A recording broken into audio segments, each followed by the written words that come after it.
this long table, I have 2 words for you people. Oh, Canada. What a great country this is. I've spent more time in Canada in the last 2 years than I have in my own country. Right. Don't ask me what country that is. I've forgotten. I'm doing a series up here called Warehouse 13 with a group of marvelous people. I play Eddie McClintock's mother. I know that's an impossible concept, but I do. I did a movie in Montreal and Calgary and Banff called Drawing Home. And you know, we have this idea in the United States that the Canadians are unnecessarily polite. Thank you! What did he say? Thank you! And you are, but I would say you are necessarily the politest country in the world. I've never seen anything like it. I mean, it's very hard for me to go back to New York City after I've been in Canada. Do you understand? Talk about culture shock. I gotta have my little firearm on me when I get off that plane. It's always a pleasure, and working here is a feeling of ebullience. There seems to be a sense of organization, of collaboration, of joy. The production is robust and vital here, and I guess I'm thinking about moving. You're all great. You're great. And you are wonderful fans. Those of you in this room who are strictly Star Trek fans, would you raise your hands? Almost all of you. I want to say something to you. I've said this before, but I need to say it again because it's very important to me that you understand that I mean it. When I accepted the role of Kathryn Janeway, I had no clue. I mean, in caps, no clue. Shot out of a cannon, right? I didn't know about the phenomena, I didn't know what it meant, I didn't know what it would come to mean, and I certainly didn't understand the importance and significance of being the first female captain, because I had never watched Star Trek. Thank you. But I started. And in those 7 years, I learned very quickly that I was dealing with a group of fans, certainly unparalleled in my experience, and unprecedented in their intelligence, in their curiosity, and in their capacity for honesty. So it's the only fan base in the world that has truly earned its geekdom. You have elevated geek and nerd to the levels to which they should aspire, which is highly intellectual, deeply scientifically curious, and philosophically adroit. So I am very, very proud of this fan base. You have taught me a great deal about science and about imagination. So I'm here to thank you for all of your support. You're great. Being Captain Janeway has been marvelous. It's also been trying. You can imagine with what trepidation I walked onto that bridge the very first day, right? I know to many of you I look 7 feet tall, but I am in fact only 5'5". So they put me in 4-inch heels because all of those boys, all of those very bad boys, are very tall. So I felt like a little cartoon character. Red alert! Get to my red alert! I mean, I did for months. And it took me a long time to sort of just calm down and understand that what the demographic was interested in was the command. I had to go through all of the nonsense of my hair changes. Have you ever seen anything like it? Every time I see Patrick Stewart, I say, don't even ask me. The hair, the bosom, the boots, the voice. I mean, it was a constant examination of my gender until I finally marched into the producer's office and I said, you know, Rick Berman, you've got to stop this. If those people are examining my bosoms with the same intensity as you all are, It gives Star Trek a very bad name indeed. Right?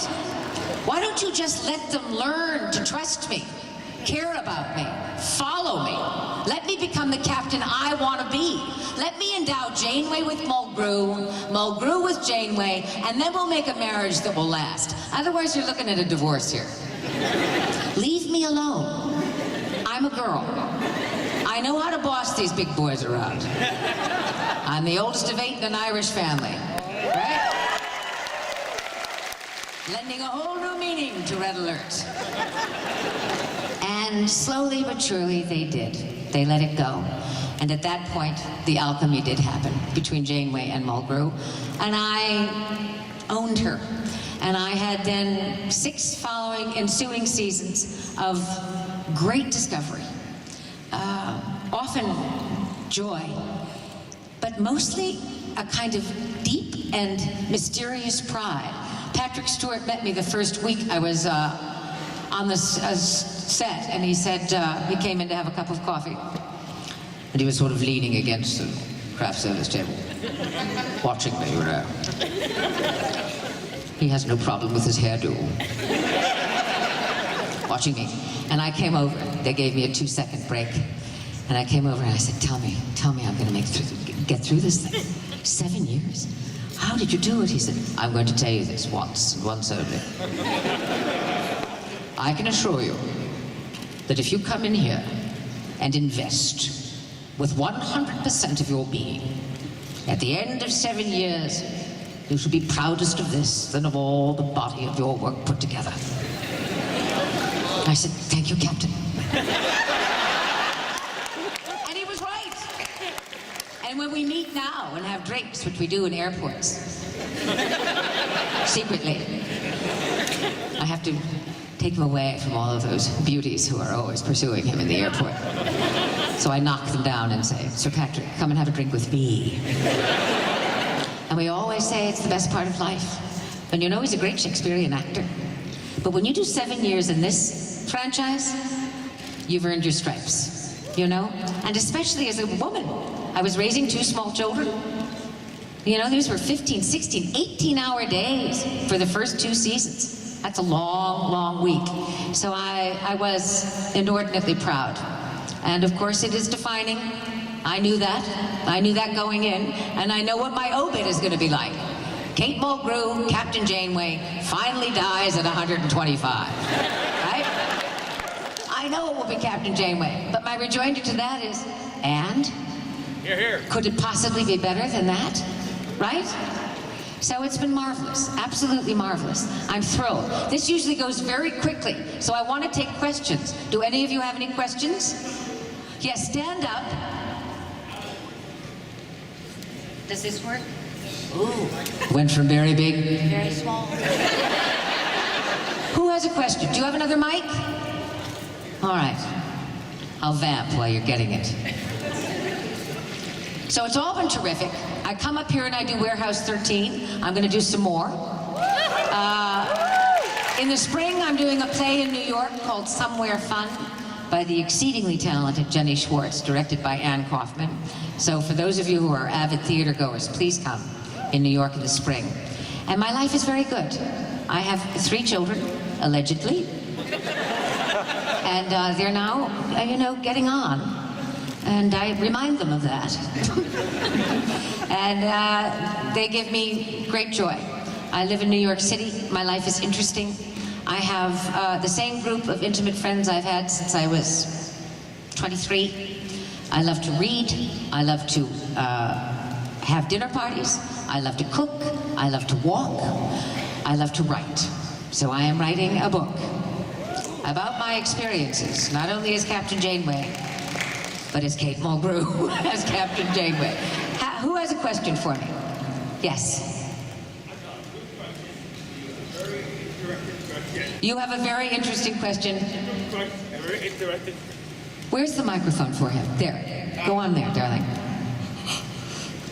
Hi, I watched all of your Voyager episodes. Who were your toughest villains you had to fight as Captain of Voyager? What was my favorite episode? Is that what you're asking? Villains. Who was my favorite villain? Toughest villains. Well, you know the answer to that. Come on. No, that's a rhetorical question. You know very well that she has funny things sticking out of her head. A skin-tight costume in which she looks great. She's the Borg Queen, and I had to take her down, dude. That's enough of that. Species 8472 was very annoying to me. But on a personal level, the Vidians scared me. Organ snatchers. I used to take that stuff home with me. I used to say to my children, eat it, or I'm saying the Vidians. Does that answer your question? Yep. Thank you. Good man. All right. Who else? Come on, darling. Put it out here more so people can come and ask questions and not feel that they can't. That was articulated poorly. Go on. I was wondering, what kind of pressures did you feel being the first captain in the Star Trek franchise, and how come you don't think there's many more And why don't I think female? what? There's many more female captains. I'm going to tell you, the answer to this is not going to resonate, but I'm going to be honest because I'm at an age where I can be, okay? It is physically and constitutionally so hard. That's why men have been captains. You stand on your feet for 18 hours a day, right? The technobabble I had to learn and retain for those 18 hours and do it again and again and again. Our makeup, our biological makeup does not lend itself to standing all of that time, right? Let alone marching, shaking, falling, phasering, whatever I was doing. So the physical constitution is first. The mental retention, right, is second. Very hard because it's not a jolly place. You come into work on that set, and you have to work. I mean, I got up at 4 o'clock in the morning. I drove myself. Nobody picked me up. I drove an hour to Paramount. I was in the chair at 5. I was on the set at 5:30, 5:45, and I was home at 10 at night. That's a long day. And you can't once flag, because if you do, everybody else will. The captain sets the tone. And it's bad enough I was surrounded by those big boys, you know. And they were all in bathrobes. The camera was on me. They were in robes, half naked, right? Spitballing each other. So that was difficult. I also knew I was being watched. As you know, the part originally went to the great French-Canadian actress, Geneviève Bujold. We're glad it was you. Thank you. Especially if that came from a Canadian. And especially if that came from a French Canadian. Anyway, she said after one day, I don't know what you're doing here, this is insane. How can you possibly work 18 hours? I have a son, I have to eat, I have to drink the wine, I have to say, you know. And she had her own way of delivering engage, which was, engage. Which is a little tough in the Delta Quadrant, you know what I mean? So she very courageously left after one day. They came back right away after me and 2 other women, I think, and I think some men, a handful of men, because they were thinking to themselves, a woman is not going to take this job, not going to be able to last. She lasted one day and had to get home, right? So I accepted it. But I say to you without exaggeration, for the first full season, 30 men in suits walked into that soundstage every day, stood in front of me with their arms crossed, and just watched. Day in and day out. Not a barrel of laughs. Right? So it was overcoming all of that stuff, not Janeway herself. Although the technobabble was very tough, right? I didn't have a clue. I said, what am I talking about? Does anybody know what I'm talking about? And then somebody said, get the Okuda Bible, read Richard Feynman, and study Einstein. And do it all overnight and you'll be fine. And I did it all within the year, and I was fine. Because I understand that it's all rooted in truth. This is why I get so mad when people disdain Star Trek. What they're disdaining is their own ignorance. Do you know what I'm saying? Not disdaining. What they're pointing out is their own ignorance, because it's all grounded in science. That's the truth of it. That's why it's such a great thing and so wildly successful. These are people who understood what Einstein said when he said, I hope that this calculation is correct. But I'm saying, I hope. It's a leap of the scientific imagination. That's the essence of Star Trek and its beauty. Thank you for your question. Does that answer your question? Yes. I did wax on, didn't I? Thank you. Thank you. Thank you. Lovely lady. Come on up here. How are you, sir? My name is George. I am a fan. Hi, George. But I have some really big fans in the third row there. Stand up, big fans in the third row. And every night they watch Voyager on TV. Oh, guys, you're great. You're so great. So it's here. It airs here every night. On what channel? On what? Oh, on Space. Well, that makes sense, doesn't it? Okay. What's your question? I am a fan of Star Trek, but earlier when I was growing up in the 70s, my mother was a fan of a very little show that you did that followed, or basically kind of followed the footsteps of a famous detective called Columbo and Mrs. Columbo. Mrs. Columbo. And I was just wondering, what kind of criticisms did you have to face for the role, because it was really kind of disconnected from... Oh, do you think so? Let me tell you what it was. It was child labor. I was 2. I was 22 when I finished my little stint on Ryan's Hope, right? And the head of programming for NBC flew into New York, Fred Silverman, and he said, would you please have lunch with me at 30 Rock? And I did. And he said, we have designed a spin-off for you based on the wife of Columbo. I said, as I adjusted my braces and flipped my pigtails forward, Columbo? Peter Falk? The guy is 70 years old. This is sick. No, we believe at NBC, Miss Mulgrew, that you have great natural gravitas. I said, can't you see my braces? And we would like to offer you this series. So at first I said no, because I had been offered Desdemona on Broadway, and I said, I will consider it if you allow me to do my little Shakespearean run. And then they made me an offer I felt at 22 that I could not refuse. So I went out, but it didn't have a leg to stand on. If they'd done it just Kate Loves a Mystery, it probably would have worked. But Mrs. Columbo, how could you possibly do that? First of all, Peter Falk was so singularly great. And the beauty of Columbo was his isolated self, right? That we never saw her. The wonderful secret of it. And then there she is. She's 10 years old. She's got a big dog. She's in a funny raincoat. Oi, you know? No. But God bless them for trying. You know, programming at NBC. Does that answer your question? Thank you. I'm now in a clinical depression. Thank you. Thanks. Hello again. Hi. Bringing it back to Star Trek, my question for you is, what was the most memorable part of playing Captain Janeway, and what did you take away from playing Captain Janeway? I took enduring friendships away from playing Captain Janeway. And I took an examination of the emancipated actress in the 90s away from playing Captain Janeway. And I took a new and really extraordinary respect for science and women in science away from playing this role. That's true.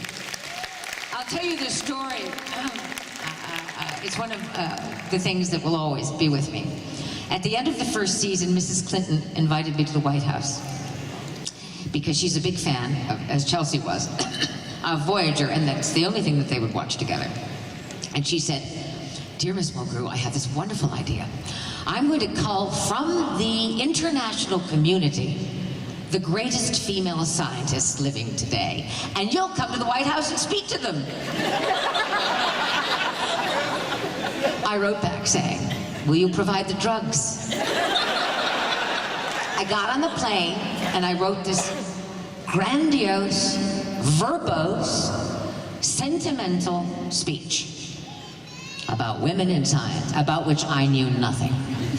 So that when I stood up on that stage, and there was a group of about 200 women, I mean the smartest of the smart, I just took the speech, and under the table, I threw it in the trash. And I looked at them and I said, you know very well there is nothing I can say to you. It is you who have given this to me. But in concert, what we do is take wing. Because everybody knows that we're a pop culture. If it's on television, it can be possible. So afterwards, a group of girls who had graduated from MIT came up to me, beautiful girls, smart. Their faces radiant with intelligence. I mean, the kind of face if I were a guy. I'm not, I'm a girl. And they looked at me and they said, you know something, Miss Mulgrew? My father, who was an astrophysicist, said to me, honey, it's great that you're going to study, but I think you should think about research. There's no place for women in the field. And then Star Trek Voyager came on. My father and I watched it. And she said, and now, Miss Mulgrew, I'm going to NASA. Thank you very much. So if you can have even one experience like that as an actress, extraordinary. So it was great. Did I answer your question? Yes, you did. All right, I'm a little loopy. I got up very early, went to bed very late. How are you? I'm not sure I approve of your colors. What's your question? Hi, my name is Ross, and I grew up on Star Trek. As you know, Star Trek covers many controversial issues, including, suicide, rape, racism, discrimination. I was wondering if there were any controversial issues you would have liked addressed that were not done in any of the series. Yes, homosexuality was not touched. And I felt strongly that it should be. Because race was, creed was, gender. But I think that we needed to have a absolutely outspoken homosexual in a position of command. And I fought for that. And I think that they just weren't ready. But they're ready now. It's coming around the corner. Just as it took them so long to put a lady in the seat. Do you know what I mean? It takes them a long time to catch the wave. But they are. So that, and I think I would have liked a further and deeper examination of Janeway's particular kind of loneliness. It's one thing to be a Picard or a Kirk in space, if you get my drift. So that they all came to me and they said, we think you should have an affair with Chakotay. I said, the first officer? The guy in the seat next to me? What the hell is going to happen to the ship? Who's going to run this thing, right? Talk about red alert. I said, absolutely not.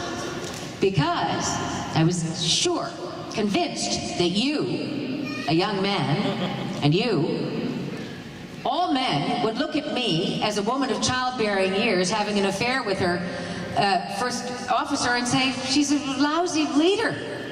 So I said, I'm not going to do this. I'm not going to do it. And there was a lot of, I got some bad feedback on that one, but I said, we'll have a hologram and I will design my own lover. And I did. Which said something very interesting about Janeway. I created a 5'3" Irishman. Anyway, does that answer your question? Or do you have another one? Oh, no. Okay, you're very nice, very, very good looking. Yes. Now, here's an example, ladies and gentlemen, of not only strange colors, but he's wearing camping shorts and neon sneakers. What's your question? Well, I'm actually a trained chemist, and someone decided it was a good idea. See what I mean? See what I mean, you guys? He's a brain chemist. Go on. And someone decided that it would be a good idea if I had a course on leadership in Star Trek. And now I apologize if this is redundant, because you've done, anyway. No, what? Say it. You've done a lot, you've spoken about this a lot, but what's your opinion on Captain Janeway's leadership in her series? I'm a trained scientist, not a arts psychology person, and they've decided that I'm a good person to teach this course. So I was just wondering what your view... Yes, you are clearly a scientist. Yes, I'm... Because I'm not quite understanding this question. Captain Janeway was alone in the Delta Quadrant. Captain Janeway was alone in the Delta Quadrant. As a leader. This is true. As a leader. How... I missed the gas station. That is correct. How did that fact influence her leadership style? I had a complement of 165. What's your compliment? About 62. You have 62. So you realize that you're responsible for 165 lives. The Delta Quadrant is not charted. The likelihood of getting back in 75,000 light years is very slim. How do we survive? It's overwhelming. So the first thing I said to myself was, how do I keep the sense that I am overwhelmed in check and allow my humanity to come through, because it's the only thing that's going to allow us to survive. So I built on personal relationships. And that was my personal secret as Janeway. And I would suggest you do the same. However, as a scientist,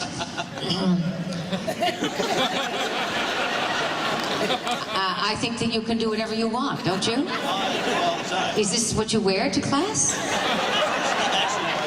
I do have the full set. Oh, you have the you wear the full Star Trek uniform. Are you a good teacher? Well, the enrollment has gone from 30 to 60. Do you have and are you brilliant in your own opinion? No, I'm just a schmuck that somebody hired. No, you're not. No, you're not. I'll bet you're very, very good. Anyway, I hope that helps you. It does. Thank you. Thank you very much. Thank you. Hi. How are you? Sweetie, tip that down so I can hear your voice. And forgive me for calling you sweetie, but I can do that too at my age. I can do that. What's your question? And come forward to it. My name's Brie. What is it? Brie, like the cheese. Is it just like the cheese? Yeah. It's B-R-E-E. Yes, it is. Yes, of course. How did you know that? Well, you're not the only Brie. You may be the most interesting Brie. What's your question? Sorry, I'm gonna record this. Oh, I'm sorry. Am I interrupting your phone call? Oh, okay. Oh my gosh, I'm so nervous. I'm shaking. Oh, don't be nervous. Ask the question, but come to the mic. Okay. Oh, she's got so much going on here, ladies and gentlemen. She's got devices and she's got pads and somebody's on the. What's the question? The question was, actually, you kind of already sort of answered it, but I figured I waited in line. I better ask it. It was, Why don't you take a seat? What is it, sweetie? 7 years without a relationship and any kind of human contact except for, you know, Holograms. your hologram man. Holoprograms. And Jaffin at one point in time. But Who? it was Jaffin, right? The dude? Counterpoint. Yeah. Divide. I said we need to do counterpoint parts 2, 3, 4. What a doll was he, right? Wasn't that a good one? Yeah. Do I love him? Do I hate him? Do I love him? Do I hate him? I You said, loved who him. cares? Just keep going. How was it to be without a man for 7 years? If you could rewrite it, would you If I put could yourself rewrite it? with somebody else? Or with somebody, eventually?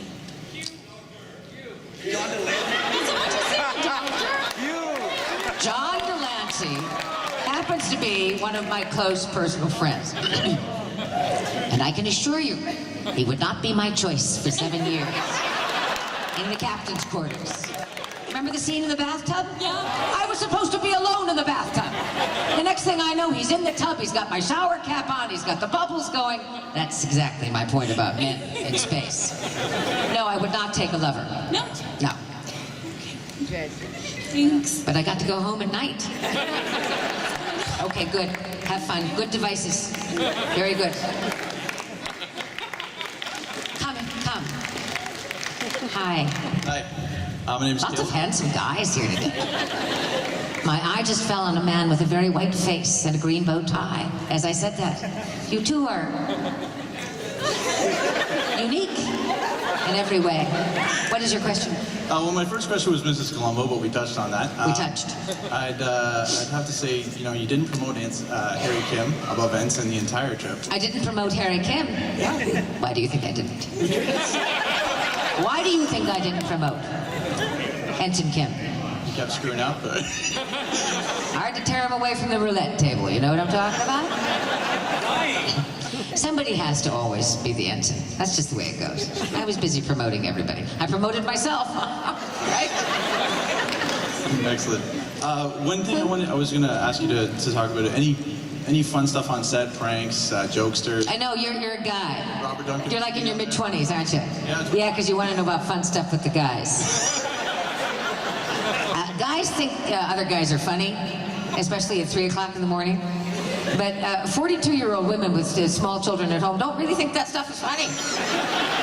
So the humor was usually sort of one-sided, but they enjoyed themselves enormously. Thank you. Good. There's a naked woman coming up here. Okay, guys, stand up. Get those cameras. You're almost Starkers. Look at that. What are you? Do you remember Dragon Age? Are you Flemeth? No, I'm Morgan, her daughter. Oh, why can't you be Flemeth? Because this Very way I get to have- attractive. This way I get to have Oh, my you're the picture taken daughter. with Mom. Isn't that a good one? Dragon Age is good, isn't it? Yeah. You look good. Morgan, very good. But I wanted to know if you could talk about, well, Janeway was one of my favorite characters. She had such pathos, such emotion. She was the kind Thank of you. person you'd want to be your mom or you'd want to grow up to be. It was amazing. But you also did Cove on NTSF SD SUV. I'm still doing her. I know, and she's one of my other favorite things. She's a whack job. Isn't she? And you do it so well. I'm gonna get down and get freaky.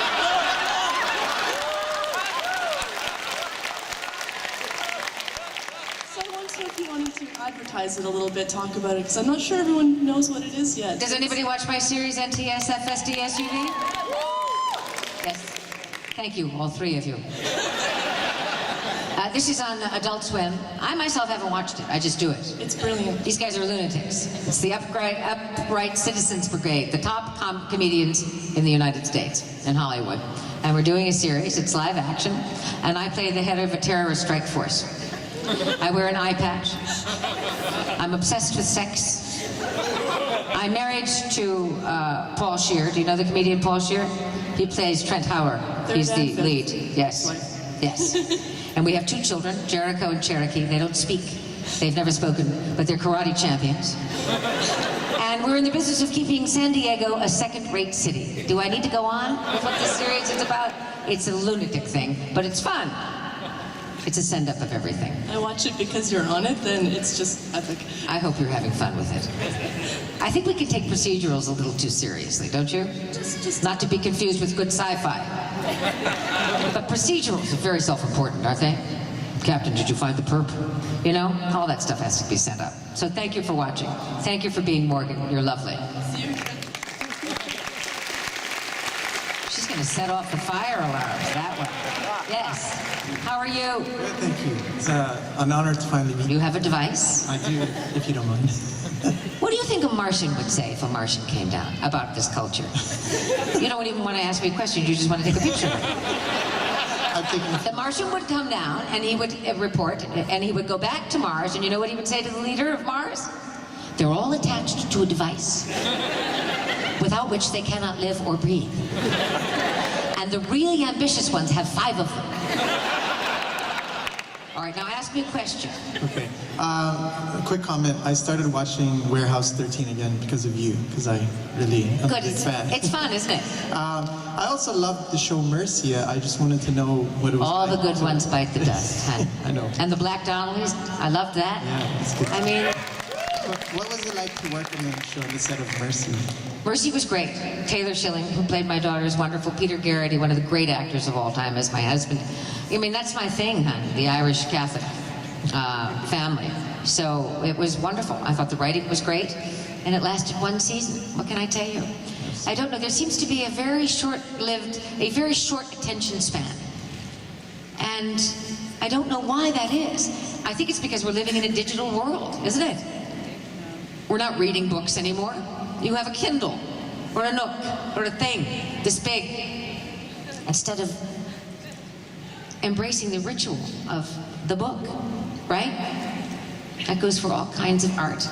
That goes for all kinds of storytelling. And it certainly goes for interpersonal communication. I seem to be going off on strange tangents, but thank you. Thank you. Yes, here's a very striking looking man. Is that your wife behind you? Oh, she could protect you.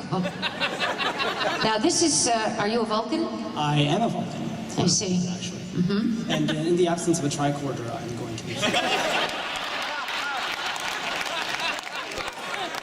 All right. if you don't mind. Okay. My question to you is, throughout the 7 years of... Do it with no emotion. Throughout the years... Come forward to the microphone. Be a true Vulcan. In the 7 years that Voyager was lost, Yes. Yes, there were Tuva. a number of decisions that Captain Janeway occasionally would question. Were there any decisions that Captain Janeway made that you yourself looked at and went, I would never do that? I just told you. Sleep with Chakotay. I also objected strenuously to having a lot of lizards with Lieutenant Paris in the turbolift. I said, if I have to copulate with Lieutenant Paris, do I really have to produce lizards? What does this say to you about Janeway's capacity for sensuality? So would you go back in time and change all the stuff? Yes, I would give birth to children. No, there's not much I would change. A couple of the bottle shows I didn't like. I thought the emphasis on my hair was way too much. They should have simplified that out of the gate. Do you know? This bun of steel or whatever they called it. If they just let that be. Other changes? No, because I think it had its own absolute heart, Voyager, and it found its way. Its own quite natural way. So I'm pleased. I could picket it forever. Do you know? But there's no point in that. No, I did my level best. I really did. Fair enough. Is that device? Say goodbye to that device. Goodbye, device. Thank you. Thank you for your time. Thank you. All right. Yes, but you got a little emotional. Hi, what are you? You're an astronaut. I'm part of my Commander Shepard costume, a very strong female character, but I wouldn't be surprised if... Before she goes on, let us just have one moment where we recognize in absentia and in memoriam the great Sally Ride. I want to tell you a little story about this marvelous woman. I was doing a panel in San Diego, the 5th year of Voyager, and Sally Ride was invited to attend with me. We were going to be the two speakers. So I got on the stage. I started to talk. 10 minutes, 15, 20, 25. Okay, Ross. Suddenly she came rushing on the stage. She was dripping wet because it was pouring rain outside. I said, Sally, where have you been? She said, I drove, I'm afraid to fly. I said, you are? She said, yes, won't take a commercial flight. Isn't it fantastic? Anyway, what's your question? I got interested in your performance. Come to the mic. I got interested in your performance through Voyager, and then I found out you did a lot of theater, to which I read a lot of your reviews on, well, originally through magazines and then finally online. Would you care to maybe just speak a little to your theatrical experience? Well, and how you brought from that to Voyager and Janeway. All the Star Trek captains are theatrically trained, and we're all actually Shakespearean in our conservatory training. Because to be a Starfleet captain, you have to have something that's very big enough to command a starship, which is, as we know, a figment of the very advanced imagination, right? So there has to be a sort of quality to the voice, to the stature. There has to be diaphragmatic control if you're going to whip out that techno-babble. You wonder why they hired Sir Patrick Stewart has a wonderful voice. Bill Shatner. I have to tell you the true thing that happened. I'm again going off. But the guy who drove me here today, hi, are you waving? Hi. The guy who drove me here today I was in a taxi coming from the ferry, right? And he was probably from, I don't know, I didn't ask him, but I'm guessing Jamaica. And he said, you going to this? I said, yeah. Why? I said, well, I'm in it. You are? What are you? I said, I was a captain on Star Trek. You mean Star Trek with William Shakespeare? I said, I think you just said a genius thing. That's sort of like that. Do you know what I mean? So yes, I was trained by the great Stella Adler. I went to NYU in tandem with that. And my whole life was to be an actress in the theater. And television came knocking. And I'm sort of glad it did. Because you can do both with great comfort, if not dexterity. Thank you. Thank you very much. Yes. Hi. Hi. I gotta say, first off, Kate Mulgrew is way cooler than Captain Janeway. I can see you've been reading Star Trek by William Shakespeare. Thank you very much. You dudes are cool. Do you know that? How old are you? I'm 28. How much? How? 28. You're the age of my son. But don't let that stop you.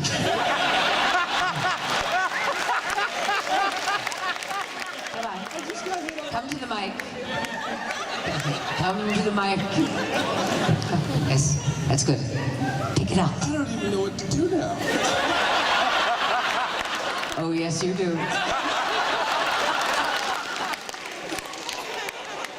Dear Penthouse, you'll never believe what happened to me. Who went there? I didn't go there. The man went there. What is your question? I just got into TV. Like, I just started working in TV. You just got into TV? No, I I'll bet just you started get into a lot of things. Yes. I just started working in TV. Working? Yes, working. What do you do in TV? I'm the production coordinator on, production secretary on Undercover Boss Canada. Are you a secretary or a coordinator?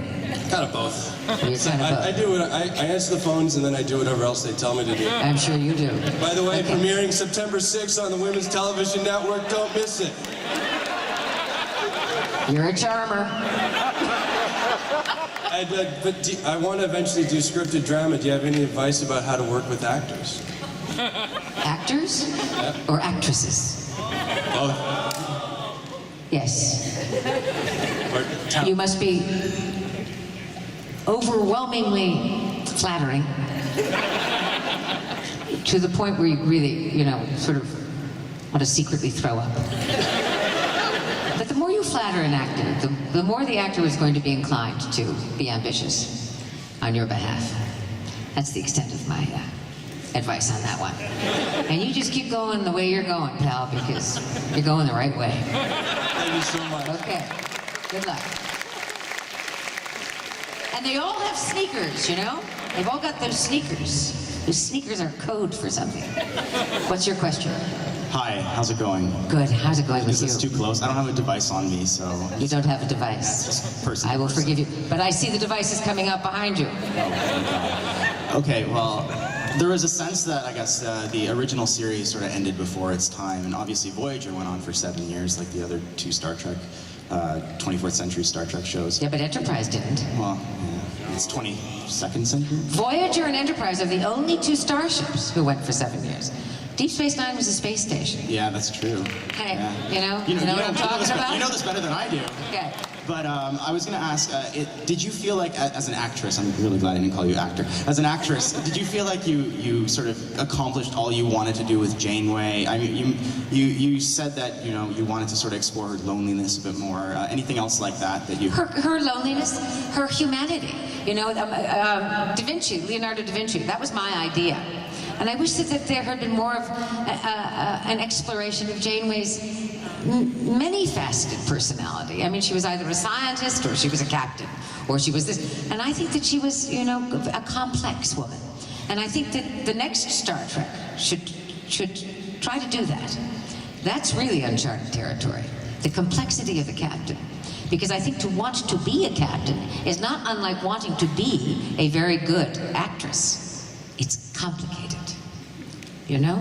Absolutely. So that's what I think they should do. And thank you for knowing that actress is preferable to those of us who are over 20 to actor. Keep that in mind. Okay. You're very eloquent and well-spoken. Thank you. Thank you. So are you. Hi. Hi. What's behind your back? Just a camera. Device. Whatever. What's your question, darling? Okay. And I like that your shirt matches your ties on your shoes. Thank you. Did you think about that this morning? Actually, I was just thinking about putting on my hoodie, which is just sitting under my seat. It's for Commander Shepard, who you previously saw. Anyway. Okay, what's your question? Okay. Now you're scaring me. What's your question?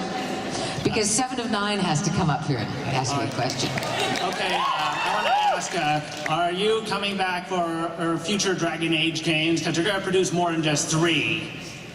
I should hope so. Flemeth is a great character, isn't he?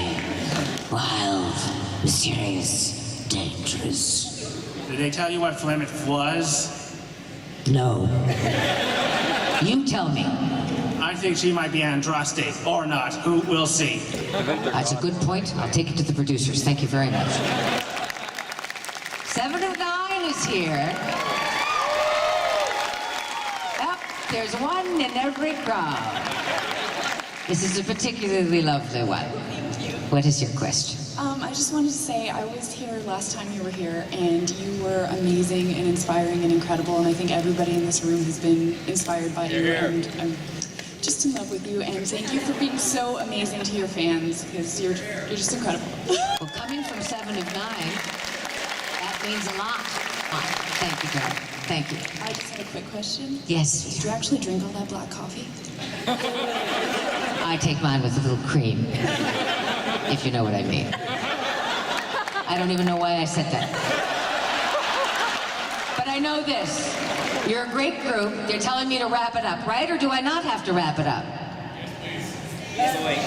Are you saying yes, please wrap it up?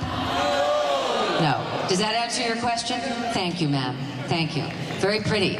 How do you guys get through the expo? 4 days of looking at these bods, right? I mean, these women are gorgeous. And look at this one with little ears. What are you? Oh, you're a peachaboo or something. I can't keep it all straight. What's your question, darling? Hi. Hi. I just wanted to say that I love you from Voyager, and I find it very comforting watching you on TV every day almost. And I just wanted to know if you had any particular sentimental memories from your time there, or any particular I do. mementos that you might have taken with you. I do. I have 2. And they're both tough ones. They're poignant. So bear with me, and then we will wrap this up. My mother was diagnosed with Alzheimer's in the last season of Voyager. And if you will recall, in Endgame, I have to say goodbye to Tuvok, who is suffering from senile dementia / Alzheimer's. And in the scene, I remember thinking, I'm just going to give it to him. I'm going to give him the 7 years of everything that I felt and experienced. And I'm going to give this to my mother. And I'm going to give this to the women. And I'm going to give Janeway's heart completely to this scene. And I remember that he looked at me, Tim Russ, as we did that scene. And the struggle was so great for both of us that the tears were just sliding down our cheeks while we had to maintain the discipline. Because the feeling was, that's just the way life is. That your great friend, who is a Vulcan, is going to die not knowing who he is. And this must be given back. So that was a great thing. And the last day, the entire cast was released, and I was held for a week for pickups, just captain pickups. And meanwhile, they're picking up consoles, and they're getting rid of this, and that backdrop is going. And they had my captain's chair and part of the bridge, and they shot, a week of just close-ups, right? And finally it was, well, Kate, thank you very much for 7 years. That's a wrap. And I stood up, and a guy came, a crew guy came, a technician, and unscrewed my chair and carried it away, right? I'm standing now on a barren bridge, which for 7 years has been my womb, right? The chairs are gone. I thought, what the hell? And I turned, and in the doorway between the briefing room and the bridge was a shadow, a silhouette. And who do you think it was? It was my darling Robert Picardo. And he came forward, and he held out his arms, and he said, congratulations, Captain. Now let's go have a bottle of champagne. And that is the story of a great series, a great friendship. And the other story is a great fan base, and that's you all. Thank you very, very much. Thank you.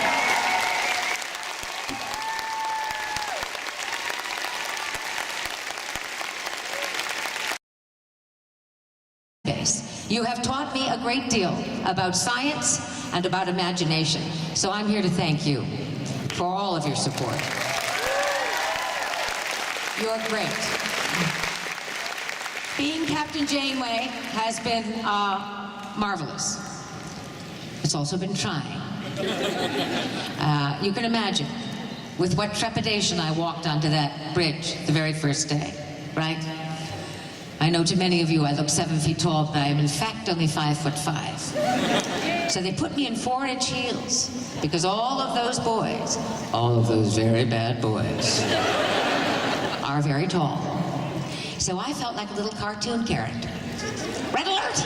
Get my red alert! I mean, I've did for months. And it took me a long time to sort of just calm down and understand that what the demographic was interested in was the command. I had to go through all of the nonsense of my hair changes. Have you ever seen anything like it? Every time I see Patrick Stewart, I say, don't even ask me. The hair, the bosom, the boots, the voice. I mean, it was a constant examination of my gender until I finally marched into the producer's office and I said, you know, Rick Berman, you've got to stop this. If those people are examining my bosoms with the same intensity as you all are, it gives Star Trek a very bad name indeed, right? Why don't you just let them learn to trust me, care about me, follow me? Let me become, we meet now and have drinks, which we do in airports. Secretly. I have to take him away from all of those beauties who are always pursuing him in the airport. So I knock them down and say, Sir Patrick, come and have a drink with me. And we always say it's the best part of life. And you know he's a great Shakespearean actor. But when you do 7 years in this franchise, you've earned your stripes, you know? And especially as a woman. I was raising 2 small children. You know, these were 15, 16, 18-hour days for the first 2 seasons. That's a long, long week. So I was inordinately proud. And of course it is defining. I knew that. I knew that going in. And I know what my obit is going to be like. Kate Mulgrew, Captain Janeway, finally dies at 125. Right? I know it will be Captain Janeway. But my rejoinder to that is, and? Here, here. Could it possibly be better than that? Right? So it's been marvelous, absolutely marvelous. I'm thrilled. This usually goes very quickly, so I want to take questions. Do any of you have any questions? Yes, stand up. Does this work? Ooh. Went from very big. Very small. Who has a question? Do you have another mic? All right. I'll vamp while you're getting it. So it's all been terrific. I come up here and I do Warehouse 13. I'm going to do some more. In the spring, I'm doing a play in New York called Somewhere Fun by the exceedingly talented Jenny Schwartz, directed by Ann Kaufman. So for those of you who are avid theater goers, please come. The captain I want to be. Let me endow Janeway with Mulgrew, Mulgrew with Janeway, and then we'll make a marriage that will last. Otherwise, you're looking at a divorce here. Leave me alone. I'm a girl. I know how to boss these big boys around.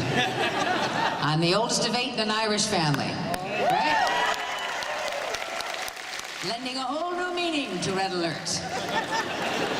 And slowly but surely they did. They let it go. And at that point, the alchemy did happen between Janeway and Mulgrew. And I owned her.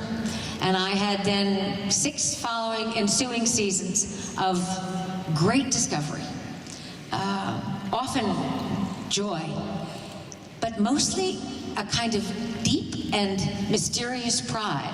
Patrick Stewart met me the first week I was on the set, and he said, he came in to have a cup of coffee, and he was sort of leaning against the craft service table, watching me, you know. He has no problem with his hairdo. Watching me. And I came over. They gave me a 2-second break. And I came over and I said, tell me, I'm going to get through this thing. 7 years? How did you do it? He said, I'm going to tell you this once, and once only. I can assure you that if you come in here and invest with 100% of your being, at the end of 7 years, you should be proudest of this than of all the body of your work put together. I said, thank you, Captain. and what's vital here, and I guess I'm thinking about moving. You're all great. You're great. And you are wonderful fans.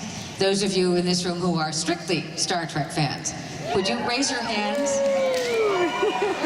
Almost all of you. I want to say something to you. I've said this before, but I need to say it again because it's very important to me that you understand that I mean it. When I accepted the role of Kathryn Janeway, I had no clue. I mean, in caps, no clue. Shot out of a cannon, right? I didn't know about the phenomena, I didn't know what it meant, I didn't know what it would come to mean, and I certainly didn't understand the importance and significance of being the first female captain, because I had never watched Star Trek. Thank you. But I started.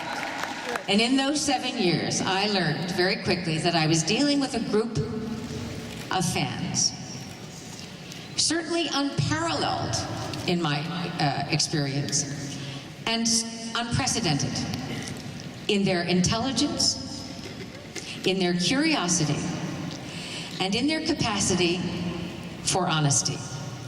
So it's the only fan base in the world that has truly earned its geekdom. You have elevated geek and nerd to the levels to which they should aspire, which is highly intellectual, deeply scientifically curious, and philosophically adroit. So I am very, very proud of this fan.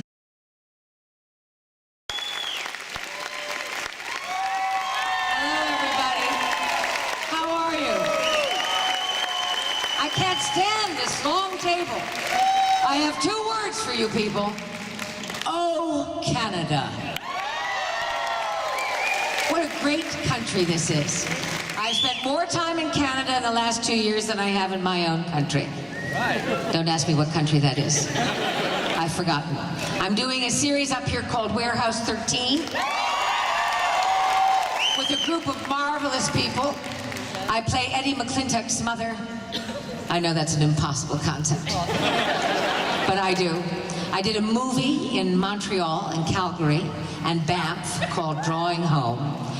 And you know, we have this idea in the United States that the Canadians are unnecessarily polite.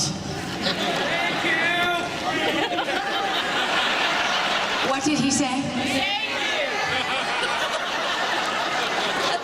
And you are, but I would say you are necessarily the politest country in the world. I've never seen anything like it. I mean, it's very hard for me to go back to New York City after I've been in Canada. Do you understand? Talk about culture shock. I gotta have my little firearm on me when I get off that plane.